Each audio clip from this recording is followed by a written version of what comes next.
Movement challenges. Side by side together. Part D. Smoky and Bridget have a go.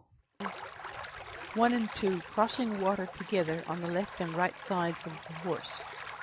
Horse is on Bridget's on the horse's left, and Smoky's having a look, and then he comes across quite nicely. Bridget's on the horse's left still, going across the water in the other direction. Now she's on Smoky's right-hand side. He has a look. That's looking better. She's reminding him to come forward, and he goes across. The water was deeper than we thought, and Bridget got a good bootful doing this. 3 and 4, over a log jam on the horse's left and right. Starting out on the horse's left, just walking quietly over a whole mess of rails. The horse has to really think about where he puts his feet. Bridget had a cone as a marker to come round, so she's now heading in the opposite direction. And she went around the white marker. Can actually do this from 4 directions, which was Bridget's idea. I thought that was a really good idea. Now she's on the horse's right. Whoops! You have to be careful looking where he puts his feet, and she's on the horse's right from another direction. And finally on the horse's right, still from this direction. He's getting quite good at it by the time she'd done it from all 4 directions, and he was looking very carefully where he was going.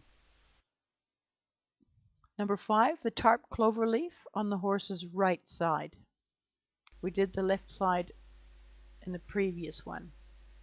He's walking over the tarp, and now she's driving the horse to change direction.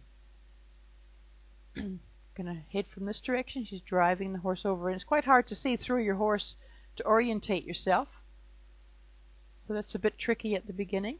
She's driving him around to come from this direction, and click and a treat on the tarp, and then the final drive around to hit the tarp from this direction, and a click and a treat on the tarp. Good central spot. And finally, this is where we began, and a click and a treat. 6 and 7, through a narrow gap on left side and right side. On the horse's right side, the horse is in the gap, Bridget is outside the gap, then she asks the hind end to move away, asks the front end to come across, and now she's on the horse's left side. As the horse comes out of the gap, she asks the hind end to move away, she asks the front end to come across, using her stick a little bit behind, and now she's on the right side again, the horse's right. Ask the hind end to move away, bring the front end across, and now she's back on the left side. Good job, well done.